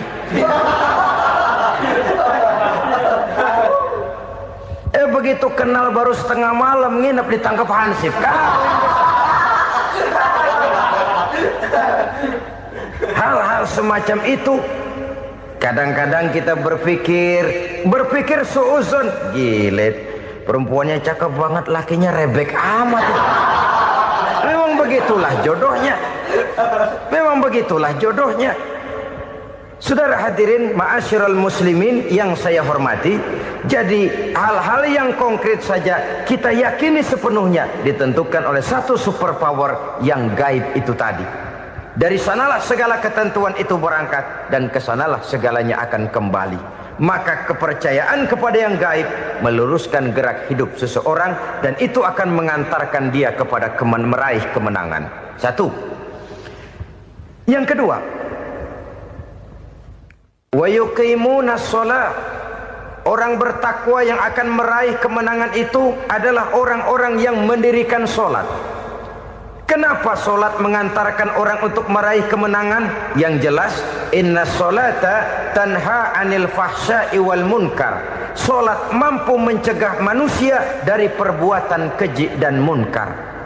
Banyak filsafat hidup yang terkandung di dalam sholat ini. Sejak kita wudhu sampai kita menghadap ke arah kiblat, sampai kita melakukan gerak-gerak sholat, bacaan-bacaan yang ada di dalam sholat, lalu sampai kepada mengucapkan salam. Banyak filsafat hidup yang terkandung di dalam sholat. Umpamanya saja, setelah takbiratul ihram mulai kita dengan sholat dalam posisi berdiri, diajarkan dalam kitab-kitab fikih agar kita melihat ke arah tempat sujud. Ini kan filsafat kehidupan. Kalau kamu sholat dalam posisi berdiri, lihat tempat sujud. Jangan sholat mata jelalatan, sebab nanti bisa mengurangi kekhusyuan. Jadi wajar kalau yang dikatakan bahwa yang paling afdol adalah shaf yang di depan. Kenapa? Secara harfiah pengertiannya akan lebih mengundang kekhusyuan. Kenapa? Kalau kita di shaf paling depan di masjid umpamanya paling banter kita lihat tembok. Tapi kalau kita shaf di tengah atau di belakang, orang-orang di depan kita pun akan kelihatan.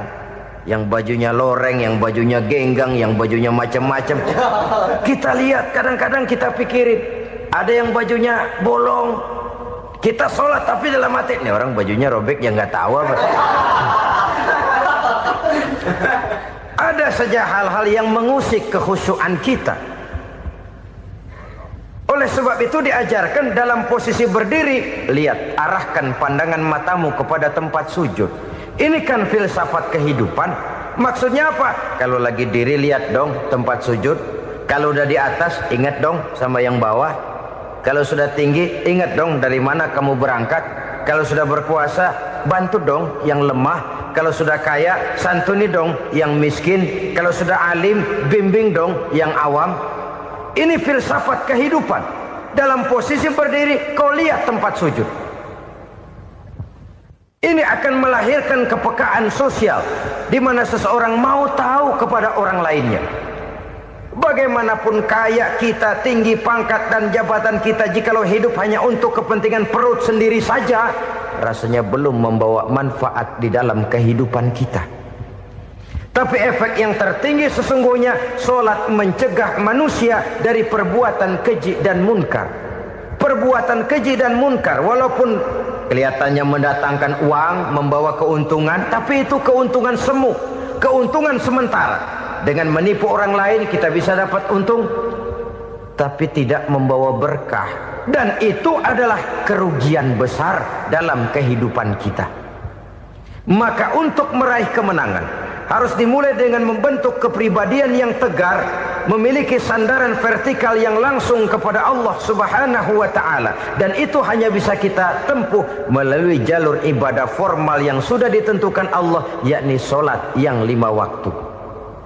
Untuk memperkuat itu ada sholat-sholat sunnah, rawatib, nawafil sebagai terminal-terminal kontrol cadangan untuk memelihara stabilitas temperatur batin di dalam kita berhubungan dengan zat yang maha gaib, yaitu Allah Subhanahu wa ta'ala.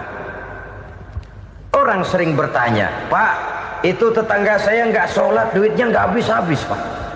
Nggak sholat tapi mobilnya tambah terus. Nggak sholat tapi usahanya makin maju. Tapi di sisi lain ada orang yang rajin sholat, rezekinya butak bener. Anaknya mana kurus, mana korengan. Saudara hadirin ma'asyiral muslimin rahimakumullah. Harus saya katakan bahwa sholat memang bukan untuk cari duit. Sholat adalah sandaran vertikal kita kepada Allah. Sedangkan soal rezeki itu berkaitan dengan sifat Allah maha pengasih dan maha penyayang. Allah maha pengasih, siapapun dikasih kalau mau usaha. Allah maha penyayang, tidak semua orang disayang oleh Allah Azza wa Jalla. Dan belum tentu banyak harta itu merupakan nikmat. Mungkin juga istidraj. Artinya istidraj itu dikasih tapi diambulin, kalau bahasa Betawinya itu. Dikasih tapi diambulin, itu bukan merupakan nikmat sesungguhnya, lebih merupakan azab dari Allah Subhanahu wa ta'ala.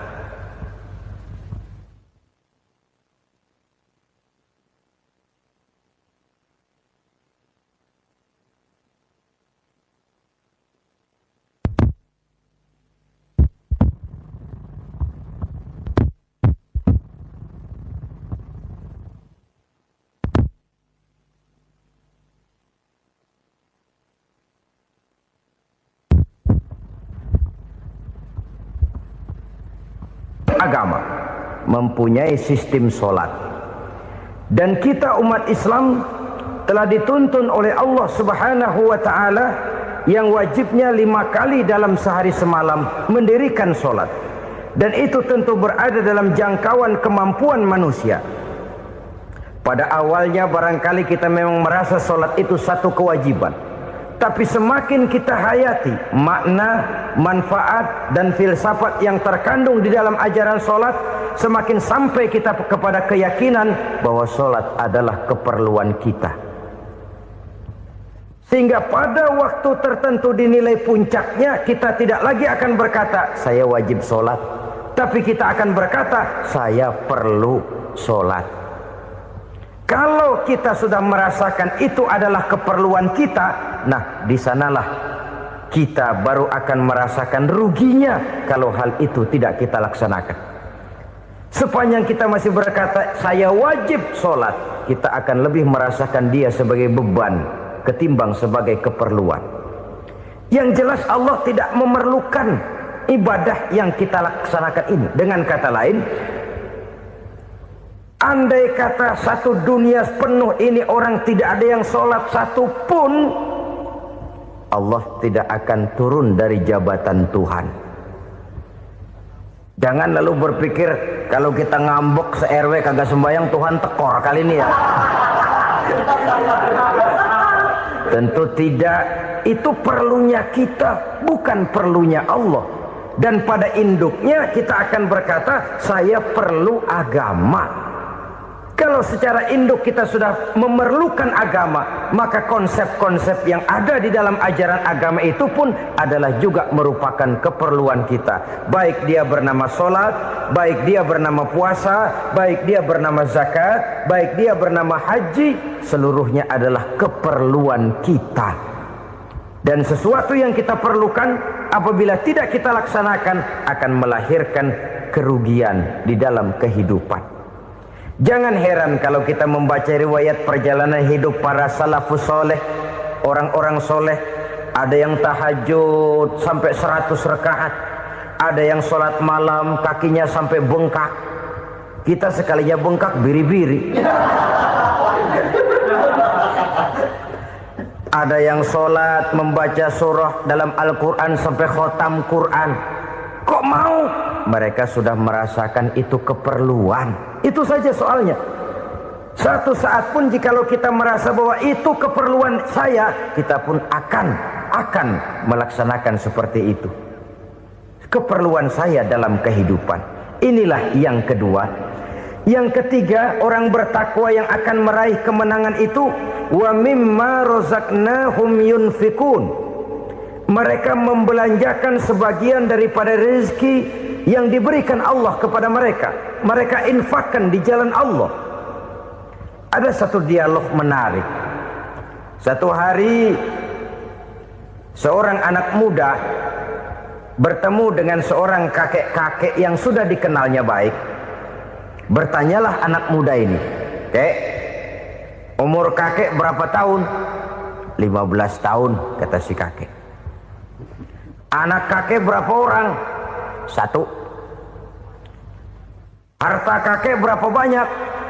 15 juta. Si anak muda ini bengong, lalu protes, "Kok kakek bohongin saya?" "Kenapa?" "Saya tahu umur kakek 70 tahun. Kenapa ngaku 15? Saya tahu anak kakek 5. Kenapa bilang 1? Saya tahu kakek miliuner, miliaran uang kakek. Kenapa ngaku cuma 15 juta? Begini, kata si kakek tadi. Benar, umur saya 70 tahun. Tapi dari umur yang 70 tahun itu baru 15 tahun terakhir ini saya merasakan ibadah kepada Allah. Meninggalkan maksiat, jauh dari segala macam munkarat. Maka yang 15 tahun inilah yang benar-benar saya rasakan sebagai umur saya. Benar anak saya 5, tapi yang 4 susah diatur. Cuman 1 rasanya nih yang bakal jadi si buah hati belahan jantung berlanjut cerita penerus sejarah. Cuma 1 ini yang saya harapkan, yang akan jadi anak soleh, yang akan membuat saya menerima pensiunan pahala. Kalau yang 4 apek dah, nggak ada harapan. Yang satu nyekek botol melulu. Oh begitu. Iya. Lalu kenapa kakek bilang harta kakek cuma 15 juta padahal saya tahu kakek uangnya miliaran, depositonya banyak? Ya karena 15 juta itulah yang saya ingat yang pernah saya belanjakan di jalan Allah. Saya merasa itulah harta saya yang sebenarnya. Yang miliaran yang saya simpan di bank kelak kalau satu saat saya mati akan jadi rebutan di antara anak-anak saya. Ya kalau anak saya soleh kayak yang satu ini. Kalau yang 4 tadi udah tulen dia bakal berantem dah berebut tuh. Jadi 15 juta yang saya belanjakan di jalan Allah inilah yang saya merasakan benar-benar harta saya yang sesungguhnya. Dialog ini patut menjadi bahan renungan kita bersama.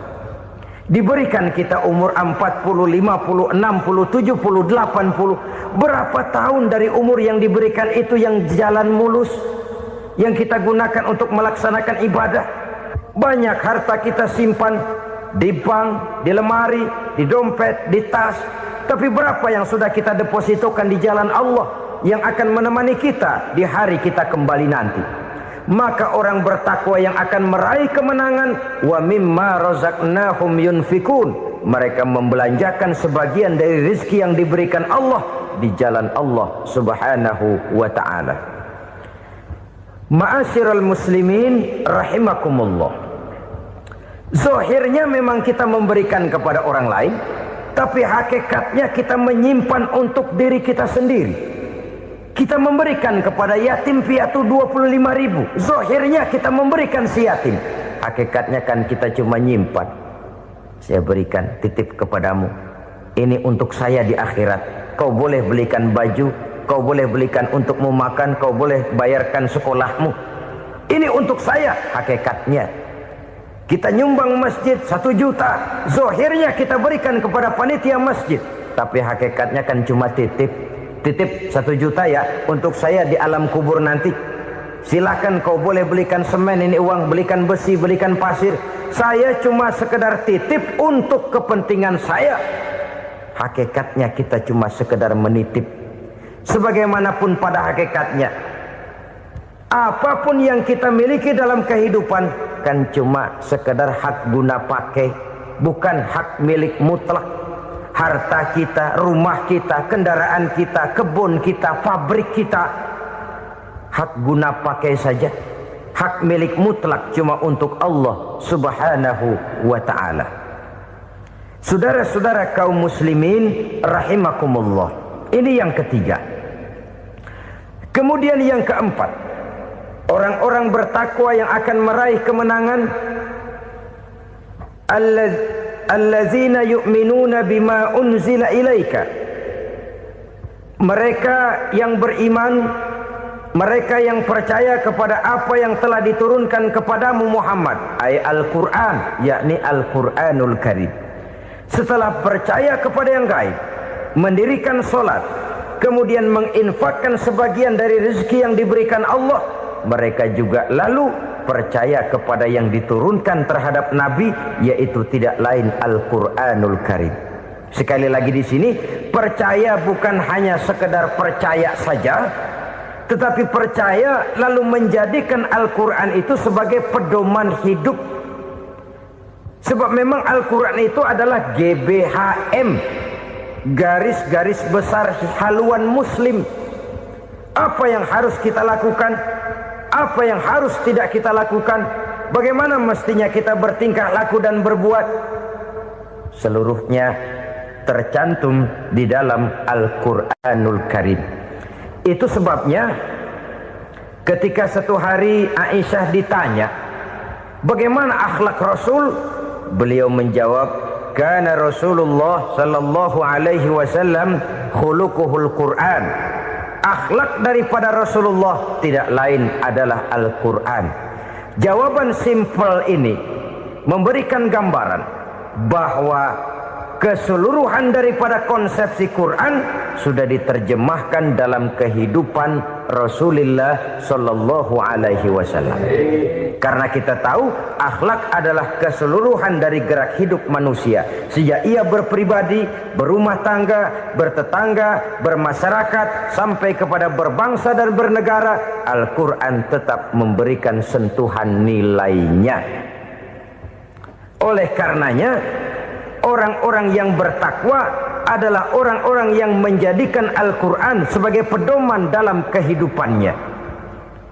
Dan kita yakini Al-Quran diturunkan kepada Nabi Muhammad bukan merupakan produk Nabi Muhammad. Isi dan redaksinya langsung dari Allah Subhanahu wa ta'ala. Kemudian cirinya yang kelima, orang bertakwa yang akan meraih kemenangan itu, wa ma unzila min qablika. Tidak hanya sekedar percaya kepada yang diturunkan terhadap Nabi Muhammad yaitu Al-Quran, mereka juga percaya kepada apa yang pernah diturunkan kepada para nabi, kepada para rasul sebelum Nabi Muhammad. Percaya kepada adanya suhuf, percaya kepada adanya Taurat, percaya kepada adanya Injil, percaya bahwa Allah dahulunya sudah menurunkan Taurat kepada Musa, percaya bahwa Allah sudah menurunkan Injil kepada Isa, percaya Injil ada, Taurat ada, diturunkan Allah untuk Isa dan Musa, tetapi tidak wajib mengamalkannya karena kita sudah diberikan Al-Quranul Karim. Ini yang perlu saya garis bawahi. Kita percaya Allah telah menurunkan Injil dahulu kepada Isa. Kita percaya bahwa Allah telah menurunkan Taurat dahulunya kepada Nabi Musa. Kadang-kadang ini dijadikan dalih, dikacaukan pengertiannya. Quran saja mengajarkan bahwa orang yang bertakwa harus percaya kepada Injil, maka pakailah Injil. Apalagi kalau ayat sebelumnya ditilap, dihapus, dihilangkan, Injilnya yang ditekankan, maka akan terjadilah penekanan yang salah arah. Karena salah arah akhirnya bisa merusak dan menghancurkan akidah. Ketika Rasul suatu saat pernah ditanya orang, "Ya Rasul, bagaimana sikap kita sebagai muslim terhadap Injil yang ada sekarang?" Beliau menjawab, "La tukadzibuhu jami'an wa la tusaddiquhu jami'an." Jangan didustakan seluruhnya, jangan juga dibenarkan semuanya. Artinya, ini sudah merupakan gambaran dari Rasul bahwa dalam Injil yang ada sekarang masih ada ajaran-ajaran tauhid yang dibawa oleh Nabi Isa dan diajarkan kepada umatnya. Tapi juga dalam Injil yang sekarang ini sudah terkena intervensi dan investasi manusiawi. Karena itu Rasul menyimpulkan, la tukadzibuhu jami'an wa la tusaddiquhu jami'an. Jangan didustakan semua, jangan dibenarkan seluruhnya. Kita memang percaya Allah telah menurunkan Injil kepada Nabi Isa dulu, tapi kita tidak wajib mengamalkan Injil. Kita percaya Allah telah menurunkan Taurat kepada Nabi Musa, tapi kita tidak wajib mengamalkan kitab ajaran Taurat. Yang wajib kita percayai dan kita amalkan hanyalah Al-Quranul Karim. Kenapa? Oleh karena baik yang ada di dalam Taurat, baik yang ada di dalam Injil, tentu tercakup di dalam Al-Quran sebagai kitab terakhir yang diturunkan oleh Allah Subhanahu wa ta'ala. Dan itu wajar. Kalau seorang pejabat mau mengeluarkan satu keputusan baru, tentu dia harus meninjau keputusan-keputusan lama.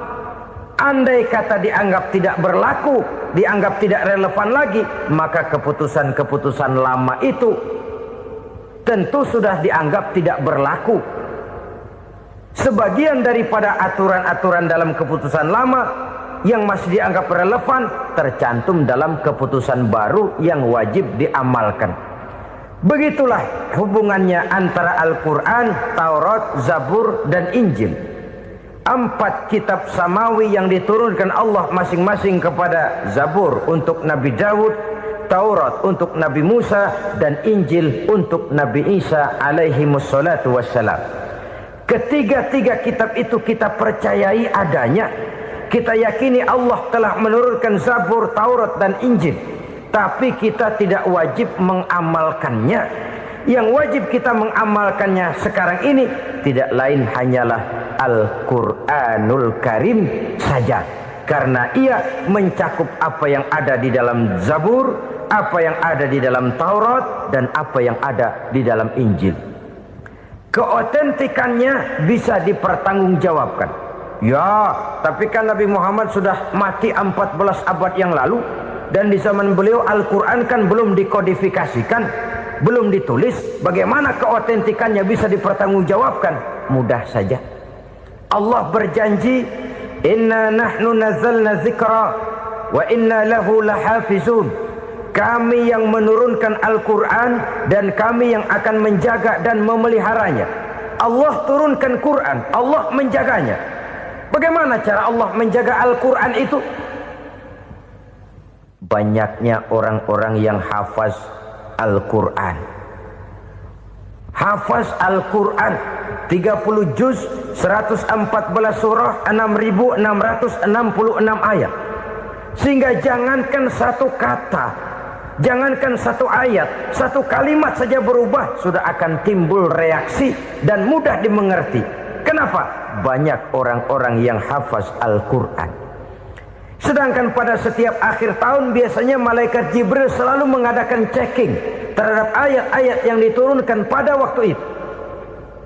Di zaman Nabi sendiri sudah ada usaha kodifikasi. Dan yang lebih luar biasa lagi, sampai hari ini tidak seorang pun mampu membuat satu ayat saja semacam Al-Quran. Ke bahasa manapun dia diterjemahkan, naskah aslinya tetap ikut, rujukan dasarnya tetap ada. Berdasarkan itu maka tidak mungkin terjadi penyelewengan terhadap atau pemalsuan terhadap ayat-ayat Al-Quranul Karim. Kesuciannya, keotentikannya, kemurniannya bisa dipertanggungjawabkan. Ma'asyiral muslimin rahimakumullah. Oleh karenanya, konsepsi dasar daripada ajaran Islam ini memang tidak lain adalah Al-Quran dan Sunnah. Isi daripada agama Islam yang merupakan iman, Islam dan ihsan, konsepsi dasarnya tidak lain adalah Al-Quran dan Sunnah Rasulullah Sallallahu Alaihi Wasallam. Maka yang kita perlukan sekarang ini adalah terjemahan Al-Quran di dalam kehidupan kita. Dengan demikian, maka gaya kehidupan yang lebih Qurani itulah yang kita dambakan. Kita perlu memang terjemahan Quran dalam bahasa Inggris, dalam bahasa Belanda, dalam bahasa Jepang, tapi yang lebih kita perlukan adalah terjemahan Quran di dalam kehidupan kita. Konsekuen, tidak memanipulasi, ringan sama kita jinjing, berat sama kita pikul. Jangan kalau lempengan ayat Quran tuh kira-kira enak diamalin, keras teriakan kita. Giliran kira-kira ayat Quran itu mukul kepala kita sendiri, diam kita. Itu ciri yang pernah disindir Allah dalam awal-awal Baqarah juga. Ciri beragamanya orang yang munafik. Kullama adha'a lahum masyawfih, kata Allah. Wa iza azlama alaihim qamu. Apabila terang mereka jalan, apabila gelap mereka berhenti. Artinya, kalau kira-kira di Islam nguntungin, rame-rame pada teriak Islam. Tapi ketika diminta untuk berjuang, ketika dituntut untuk berkorban, rame-rame mengundurkan diri. Nasib agama tidak ubahnya seperti daun pisang yang dikait orang di tepi jalan lantaran tak berpayung di ketika hari hujan. Manakala hujan usailah sudah, daun itu pun dicampakkan di tepi jalan, diinjak pula orang nan lalu. Artinya orang menjadikan agama cuma sebagai lipstick, decoration only, tidak konsekuen. Hanya pada saat-saat kelihatannya Islam membawa keuntungan, rame-rame orang teriak-teriak tentang Islam. Tapi jikalau diminta berjuang, jikalau dituntut untuk berkorban, biasanya rame-rame juga mengundurkan diri. Jangan heran kalau mayoritas hitungan kita, tapi minoritas peranan kita. Kuantitas kita dalam jumlah, tapi dalam kualitas kita lebih sering jadi penonton daripada jadi pemain. Padahal itu sangat tidak boleh terjadi. Umat Islam di Indonesia harus bangkit. Umat Islam di Indonesia harus sadar akan keberadaannya. Tidak boleh hanya jadi penonton berpangku tangan. Karena memang agama kita juga mengajarkan untuk konsekuen di dalam menjabarkan ajaran-ajaran daripada agama kita. Kita sering jatuh menjadi umat yang lemah oleh karena kita ini tidak pandai menggalang kebersamaan yang diakibatkan tidak konsekuennya kita. Diistilahkan bahwa umat Islam di dalam menggalang kebersamaannya itu harus seperti orang main sepak bola. Saudara-saudara kan tahu orang main sepak bola itu. Orang main sepak bola, kalau pertandingan belum dimulai sih silakan saja kumpul di luar lapangan, atur strategi yang baik.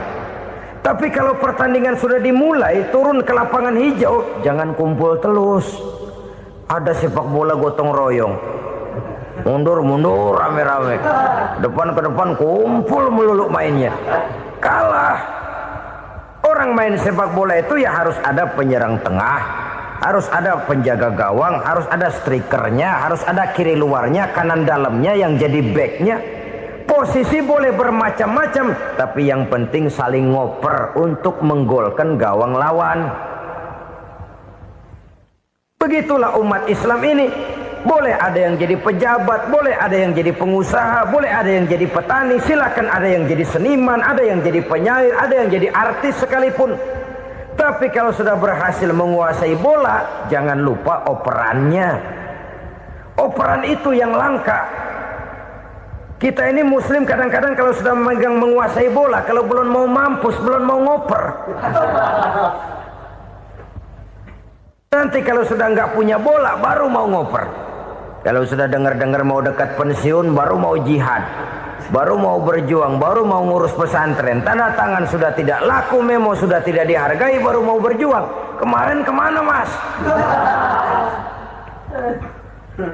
Kita tidak pandai memanfaatkan posisi. Dengan kata lain, kalau kembali kepada persoalan kita, konsekuensi kita terhadap agama yang kita anut ini belum ideal. Kita masih lebih sering berislam ini pada saat-saat yang menurut perhitungan kita membawa keuntungan. Tapi kalau diminta berjuang, dituntut berkorban, yang itu pun hakikatnya adalah untuk kepentingan kita juga. Allah tidak pernah menuntut kita untuk jihad bagi kepentingan Allah, itu tidak. Berjuang menegakkan agama Allah, apakah untuk kepentingan Allah? Tidak. Untuk kepentingan kita. Sebab nilai-nilai jihad itu pada akhirnya akan membawa kita kepada satu kebahagiaan. Setidaknya kalau tidak di dunia, tentu di akhirat sebagai syahid. Oleh karena itu, pada bagian akhir ini saya ingin mengajak, marilah kita konsekuen. Sekali kita berkitabkan Al-Quranul Karim, mari dia kita jadikan pedoman. Jangan cuma kita jadikan sebagai penghias dinding, pelengkap rumah, bahwa di rumah kita ada Al-Quran, tapi yang baca kecoa.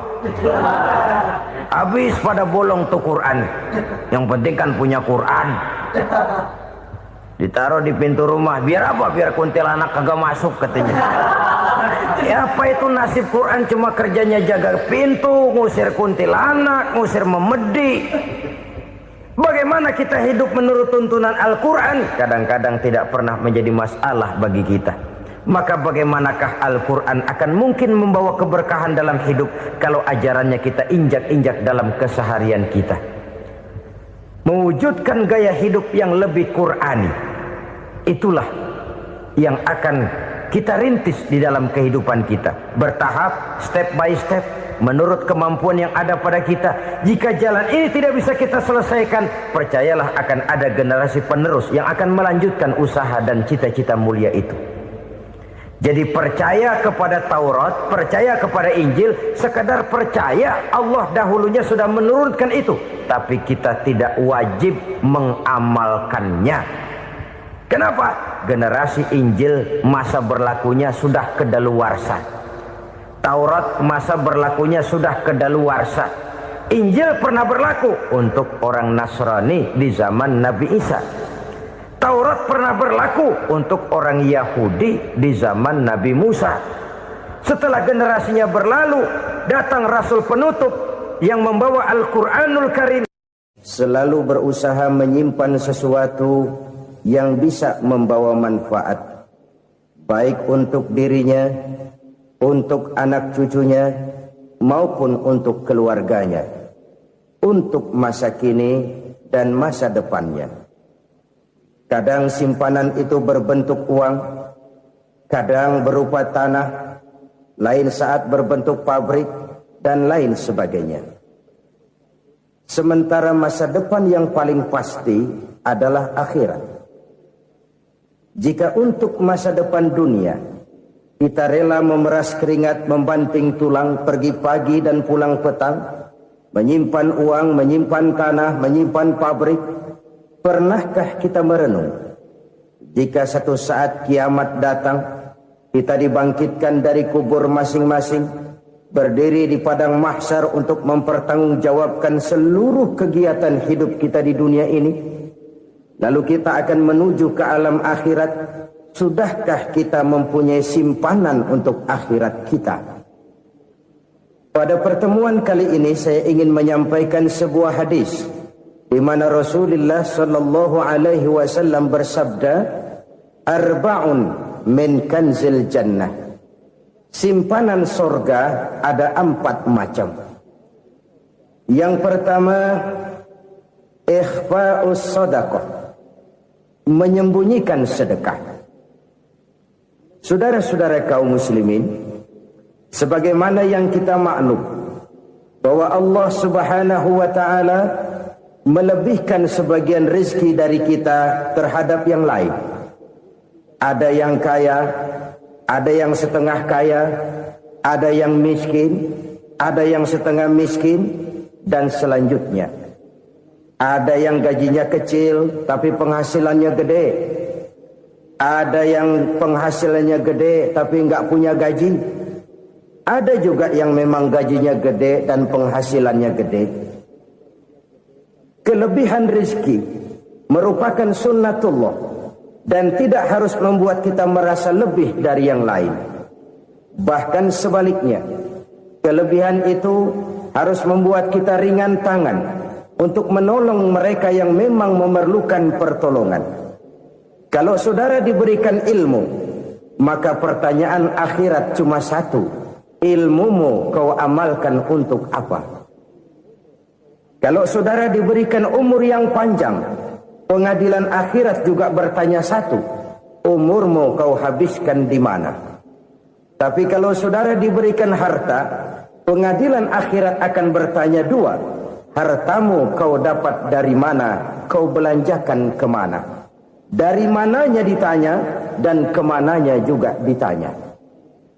Oleh karena kita akan dimintakan pertanggungan jawab, maka amanah yang bernama harta ini harus kita gunakan dengan sebaik-baiknya.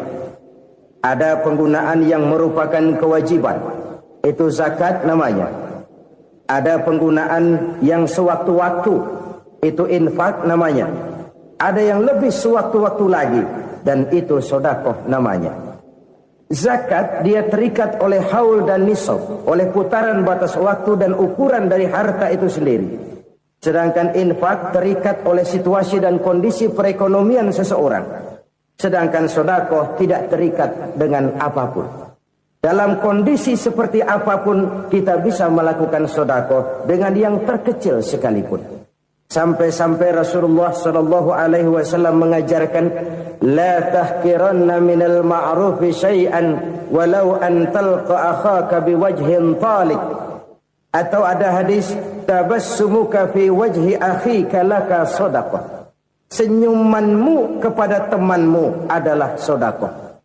Jadi untuk melakukan sedekah tidak harus dalam berbentuk uang. Dengan ilmu kita bisa sedekah. Dengan tenaga kita bisa bersedekah, dengan pikiran kita bisa bersedekah, bahkan senyum kepada teman itu pun sedekah.